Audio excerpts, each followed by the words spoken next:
Baik, assalamualaikum warahmatullahi wabarakatuh. Waalaikumsalam warahmatullahi wabarakatuh. Di sini saya bersama penghuni dari daerah Telkom. Di sini saya mau wawancara dia.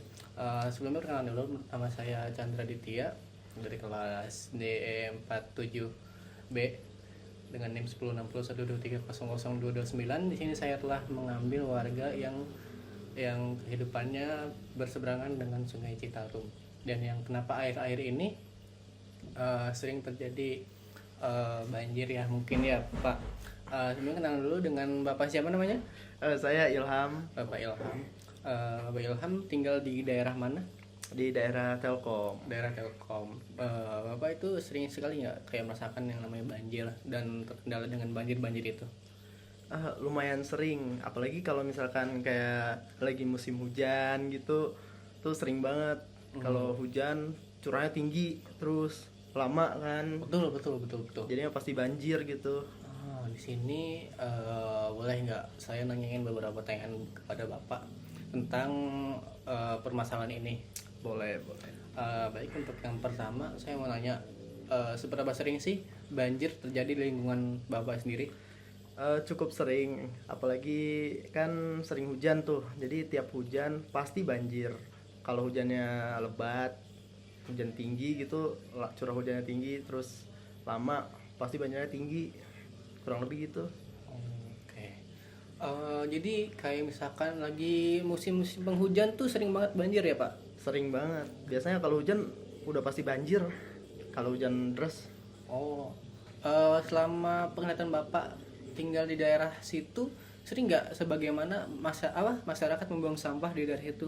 Jadi menumpuk seberapa banyak atau seberapa sering Bapak melihat kayak gitu? Kalau di sungainya sendiri sering ngelihat sampahnya doang sih, kalau ngeliat yang buang jarang jarang ngeliat, tapi pasti ada sampah sih. Oke, baik, baik. Untuk yang kedua, saya mau nanya nih Pak, menurut Bapak penyebab utama banjir di kawasan ini tuh kenapa sih? Kenapa di kawasan Sungai Citarum, Telkom, daerah kepala sekitar tuh sering banget banjir, itu apa Pak?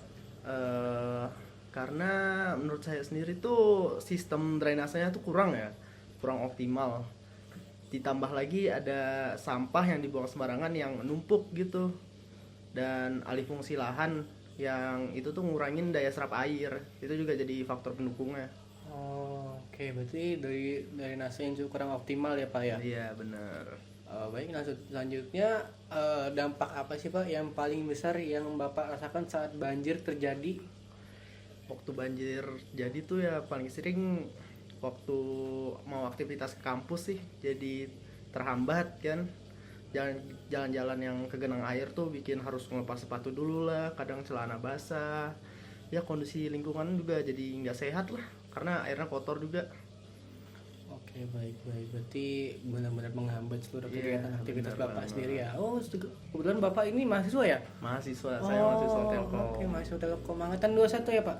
Angkatan, iya benar 21, Oh, benar. kelihatan sih Pak, angkatan 21. Waduh, berarti udah lama banget ya, dari tahun 2021, 2020 di sini lah ya. Iya. Untuk yang kedua, apakah masyarakat kalau misalkan banjir tuh sering nggak mereka tuh ngebantu-bantu masyarakat yang sering kena banjir? eh, di sini tuh solidaritasnya tinggi bisa dibilang. Jadi setiap banjir tuh pasti saling bantu, kayak evakuasi barang.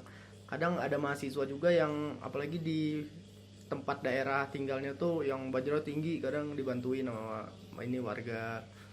Dan mereka juga sekalian bantu bersih-bersihin lah waktu banjir. Oke, berarti emang kemarin saya juga ngeliat ada yang namanya PMI Telkom tuh. PMI Dia Telkom. mereka bantu-bantu ya, dibantu Iya. sama warga-warga juga sih, emang oke sih di situ. Bawa-bawa perahu gitu. Nah iya kayak gitu. Untuk pertanyaan terakhir mungkin ya, menurut Bapak sendiri tuh solusi apa yang terbaik yang berhubungan dengan desain untuk mengurangi banjir di daerah ini? Karena di sini saya sebagai mahasiswa desain ingin menggunakan yang namanya sistem agar tuh orang-orang misalkan kayak membuat sign S untuk tidak membuang sampah, atau misalkan yang lain-lainnya seperti apa gitu, inovasi apa Bapak yang Bapak punya? Dari sudut pandang desain ya, solusi yang bisa kita terapin itu, kita bisa merancang sebuah sistem drainase yang lebih efektif gitu, dan terintegrasi, serta penerapan desainnya itu berbasis lingkungan gitu, sustainable, jadi itu tuh kayak bagus tapi nggak ngerusak lingkungan juga. Kita juga bisa kayak pembuatan ruang terbuka hijau lah, green. Oh. Karena kita green campus juga kan Telkom. Oke. Bisa juga sumur resapan atau bioswale.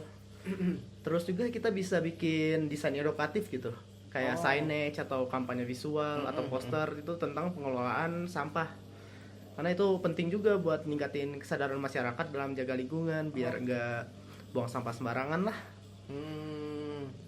Berarti Bapak ini yang tinggal di daerah Telkom ya? Bapak sering nggak sih kalau misalkan lagi curah hujan tinggi, apalagi daerah Telkom, Bapak pernah nggak sih di daerah Telkom sendiri lingkungannya tuh pernah ngerasain banjir atau enggak ada beberapa daerah Telkom di dekat dalam kampus yang tergenang banjir, ada nggak sih Pak? Ada, waktu di asrama itu kalau hujan pasti banjir tuh. Terus bahaya juga karena banyak pohon kan. Dimana pohonnya tuh udah pada lapuk gitu. Jadi kalau berangkat kuliah tuh kalau misalkan lagi banjir di asrama tuh susah tuh. Karena gitu. Yang saya biasa kalau misalkan lagi curah hujan tinggi ya kayak misalkan di bulan-bulan akhir, bulan Oktober sampai Desember bahkan Januari kemarin, kalau misalkan kita lagi pergi kampus tuh lagi curah hujan tinggi, banjir dampaknya kemana-mana. Di Iya, depan Gapura Telkom di jalan besar itu banjir banget, bukan banjir banget Pak, kayak macet banget, macet panjang. Karena banjir, Iya. susah jalannya gitu. Ah, betul. Karena kemarin sempat di Dayakolot terendam banjir lama ya. Jadi orang-orang tahu saya dia pakai perahu. Ya betul. Banyak tuh yang pakai perahu karena banjir gede. Oke. Baik Pak, kayaknya udah cukup pertanyaan hari ini dari saya, wawancara juga udah cukup dan Bapak saya memberi inspirasi bagi saya dan memberi pendapat bagi saya terhadap Bapak sendiri sebagai orang yang tinggal di Telkom. Terima kasih udah Bapak Ilham ya Pak Ilham ya. Terima kasih banyak Pak Ilham telah membantu saya dalam proses wawancara ini. Semoga Pak Ilham sehat selalu, panjang umur, dimudahkan multimedianya, Amin. dan dijauhkan dari segala malapetaka, Amin. diberi kesehatan keluarga dan Ilhamnya sendiri. Amin. Oke, mungkin sekian. Wabillahi taufiq wal hidayah. Wassalamualaikum warahmatullahi wabarakatuh.